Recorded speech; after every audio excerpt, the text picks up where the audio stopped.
dengan sukacita. Hari ini adalah salah satu hari istimewa, momen yang sangat penting dalam fase kehidupan anak Tuhan. Bukan hanya seluruh jemaat GBKP Rungun Bekasi saja dan keluarga yang bersuka cita, tapi terlebih lagi hari ini malaikat di sorga juga bersorak-sorai karena 35 orang anak menyatakan janji imannya di hadapan Tuhan dan jemaatnya. Dan tentunya ini termasuk Christopher Aginta Subayang yang kita kenal dengan nama Chris. Chris ini lahir tanggal 26 Februari 2001. Sekarang di kelas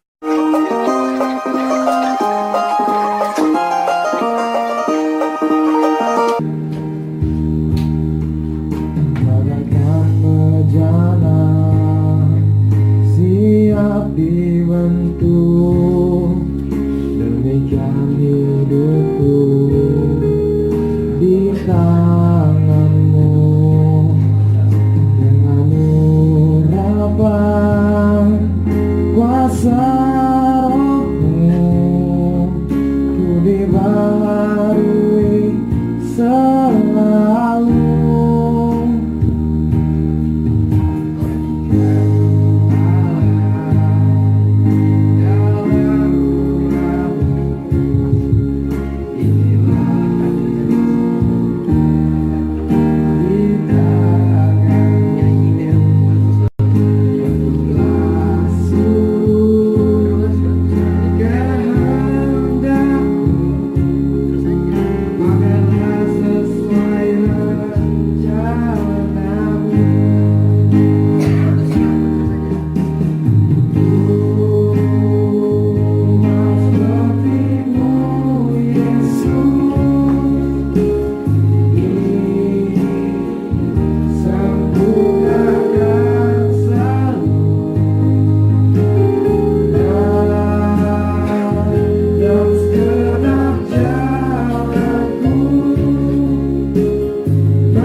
semuanya itu karena kita adalah orang-orang yang telah dikuduskan oleh Allah di dalam Kristus. Semua upaya kita, semua yang kita katakan, semua yang kita lakukan di dalam hidup ini, semuanya itu harus dilakukan di dalam nama Tuhan Yesus Kristus, Allah Bapa kita. Kita sungguh bersyukur bahwa keluarga Bapak dan Ibu Simadas Bayan dan keluarga Bapak karuniai anak, bahkan anak-anak oleh Tuhan. Dan pada hari ini Dave dan Chris merespon anugerah keselamatan dari Tuhan yang pernah mereka alami dengan meterai baptisan kudus anak itu. Mereka di kalangan agama Yahudi ada 613 peraturan yang harus ditaati oleh para pengikut agama Yahudi. Bagaimana dengan kekristenan?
Yesus engkaulah permata hatiku.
bersama Dengan kita. di